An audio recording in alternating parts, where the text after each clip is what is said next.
একজন বাইকারের যিনি প্রায় 17.5 বছর যাবত যিনি বাইক রাইড করেন, যার ছোটবেলা থেকে বাইক ড্রাইভ করেন, যার বাইক সম্পর্কে খুব ভালো অভিজ্ঞতা, তাকে আপনারা বাংলাদেশের অনেকেই চেনেন, আবার অনেকেই চেনেন না। তো আজকে আমরা যেই বাইকটি আছে, ভাই আপনার এই বাইকের নাম কি? এটা হচ্ছে R15 ভার্সন 4। ভাই আপনার এই বাইকটি আপনার প্রাইস আপনি কত দিয়ে নিয়েছেন এই বাইকটি? ভাই নেওয়ার কথা ছিল 9 লাখ, নিচে 6 লাখ দিয়ে। 6 লাখ দিয়ে নিয়েছেন। এটা কি আপনার কি তাইওয়ান না ওই যে কি বাংলাদেশ না আর কি কি? এটা হচ্ছে ইন্দু বাইক। আপনার এই বাইক সম্পর্কে আপনি ড্রাইভ করে আপনি কেমন ফিল করেন? এই বাইকের প্রবলেম কি কি আছে যা আপনার ড্রাইভ করে মনে হয়, আর আপনি কমফোর্ট কি ফিল করি ভাই? মাইয়া যদি পিছনে থাকতো তাহলে ফিল করতে পারতাম, সিঙ্গেলে ফিল করতে পারি না। না, বাইকটা চালিয়ে আপনার কাছে কেমন লাগে? বাইকটা চালায় তো আচ্ছা, আপনি কি আপনার গার্লফ্রেন্ড নিয়ে চালাইলে বেশি মজা পান, না আপনার বউরে নিয়ে ড্রাইভ করলে বেশি মজা পান? আপনি বিয়েতে দেখে আমারও বিয়েতে মনে করতেছে। আচ্ছা, আপনি বিয়ে করেন নাই না? ও আচ্ছা, সরি, আমি তো এটা জানতাম না আপনি বিয়ে করেন নাই। এই বাইক সম্পর্কে আপনি মানে যেটা আপনার এটা কত কিলো চলছে আপনার বাইকটা? এটা চালছে 21,000 কিলো। 21,000 কিলো। এটা ড্রাইভ করে আপনার কাছে কি মানে প্রবলেমটা কি ফেস করেন আপনি? আমি প্রবলেম একটাই ফেস করি, আমার গার্লফ্রেন্ড। না, বাইক সম্পর্কে বলেন আপনি। বাইক সম্পর্কে বলতে গেলে বাইক এমনি সবকিছু ঠিক আছে। আচ্ছা, এই এখন যে মার্কেটে রয়্যাল এনফিল্ড আসছে, এই রয়্যাল এনফিল্ড সম্পর্কে যদি কিছু বলতেন। রয়্যাল এনফিল্ড আমার মনে হয় না, আমার ওটা মনে হয় বুড়ো মানুষের বাইক, আমি যতটুকু মনে করি। ওইটা কি ভালো লাগে আপনার? কোন সাইডটাই কি ভালো লাগে না? কোনো অ্যাঙ্গেলই ভালো না। কোনো অ্যাঙ্গেলই ভালো লাগে না। এই বাইকটা আপনি এরপরে আপনার স্বপ্ন কি? আপনি তো অনেক বাইক ড্রাইভ করছেন, যেটা আমরা জানি। এরপরে আপনার টার্গেট কি? কোন বাইক আপনার ইচ্ছা আছে, যে স্বপ্ন থাকে যে আমি এই বাইকটা নিতে চাই? আমার কোনো বাইক নেওয়ার ইচ্ছা নাই, রেঞ্জ রোভার ইচ্ছা আছে। রেঞ্জ রোভার আপনার প্রাইভেট কার বা রেস করার যে 4 চাকা নিতে চান, তাই তো? 2 চাকা নিতে চাচ্ছেন না? কোন ডিস্ট্রিক্ট? না, ডিস্ট্রিক্ট বলতে আমরা বাইক সম্পর্কেই জানতে চাই। এই বাইকটা চালাইলে আমরা শুনেছি যে এটা মেরুদণ্ড বাঁকা হয়ে যায়, এটা কি সত্যি? মেরুদণ্ড বাঁকা হয় যেটা সত্যি, কিন্তু মানুষ বলে যে বিয়ার পরে কোমর ব্যাক হয়, মানে বাইক চালায় যে কোমর ব্যাক হয়, এটা মানে বিয়ার ফিল্ড। তার মানে এই বাইকটা যদি আপনি আর এটার ইউজ করতে চাচ্ছেন না, যেহেতু এটা কোমরে সমস্যা হয়, পেইন করে, এই একটা প্রবলেম।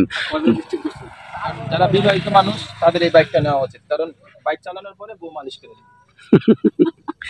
শুধু দর্শক মন্ডলী, আজকে আপনারা যার কথা শুনতে পেলেন যে এই বাইক সম্পর্কে, ভার্সন 4, এটা হচ্ছে একটা ইন্দু বাইক। এটা সে 21,000 কিলোমিটার এই পর্যন্ত ইউজ হয়েছে। তো এখন তার এই বাইক সম্পর্কে একটাই তার দুঃখ, সেটা হচ্ছে এই বাইক চালালে তার মেরুদণ্ড বাঁকা হয়ে যায়। আসলেই তাই, যেটা একদম নিচু হয়ে এই বাইকটা ড্রাইভ করতে হয়, খুবই একটা পেইনফুল। তাছাড়া কিন্তু সবকিছু কমফোর্ট, তাই তো?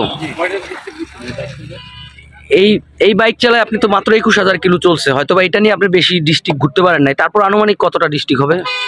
আনুমানিক আমি 44টা ডিস্ট্রিক্ট ঘুরছি। 44টার ভিতরে আপনার 40টা থানার ভিতরে বাইক ঢুকছি। আচ্ছা আচ্ছা, এর ভিতরে কি আপনার গার্লফ্রেন্ড ছিল পেছনে আপনার বাইকে? গার্লফ্রেন্ড ছিল না? গার্লফ্রেন্ড জমা দিয়ে বাইক নিয়ে আমরা। এই বাইক দেখে কোনো মেয়ে আপনার প্রেমে পড়েছিল? যে আপনার এই বাইক যারা নাকি চালায় তারা নাকি মেয়েরা এই বাইক যাদের আছে তাদের প্রেমে পড়ে যায়, এটা কি সত্যি? না, প্রেমে পড়ছিল 2-1 জন, কিন্তু ঘন্টাখানিক চালানোর পরে, বসার পরে যে মেয়ে উঠছে বলছে যে আমার হোগা ব্যান্ডেজ করা লাগবে।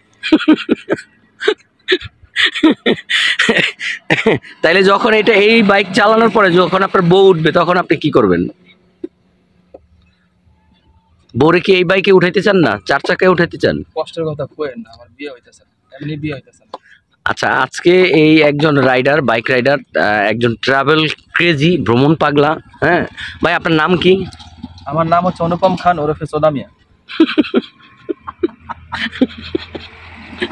আপনার বাড়ি কোথায় ভাই? আমার বাড়ি হচ্ছে শরীয়তপুর। হায় হায়, আপনারা শরীয়তপুরের মানুষ? এই শরীয়তপুরের মানুষের ভাষা বাক্য এরকম হয়? ভাই ওইসে আমার টাইম আছে, আমার ছেড়ে দেন, আমি বাসায় চলে যাবো। তখন ইন্টারভিউ, আমরা কোনো টাকা পয়সা দেন নাই কিছু। আচ্ছা, আপনি কি আপনারা যারা এই যে এই বাইক দিয়ে শুনছি আপনারা কি টিকটক করেন, এটা কি সত্যি? টিকটক করি, হ্যাঁ, মাঝে মাঝে টিকটক মানে এগুলো করি। আচ্ছা, আপনি তো টিকটক লাইকি তারপর আরো কি কি যেন আপনি এটা ইয়ে করেন, এটা কি সত্যি? হ্যাঁ অনলাইন থেকে আপনি নাকি লাখ লাখ টাকা ইনকাম করেন? ভাই, এখন আমার কাজ আছে, আমি যাই, আপনি থাকেন। আমার খুবই ইমার্জেন্সি কাজ আছে, আমি এখন আর অনেকক্ষণ করছি তো, হ্যাঁ হুম। বোরিং লাগতেছে। আচ্ছা ঠিক আছে, দর্শক আপনারা এই যে একজন ভাইরাল বাইকার বাংলাদেশের আপনারা চিনেন তাকে, অনুপম খান। তাকে আপনারা দেখলে আমি মনে হয় যে আপনারা 90% মানুষই আপনারা চিনবেন। আপনারা যারা চেনেন অবশ্যই আপনারা লাইক কমেন্টস করবেন, লাইক কমেন্টস করে এই বাইক সম্পর্কে যারা আপনারা জানেন বাইক সম্পর্কে জানাবেন আপনাদের মতামত। সবাই ভালো থাকেন, সুস্থ থাকেন, বাই।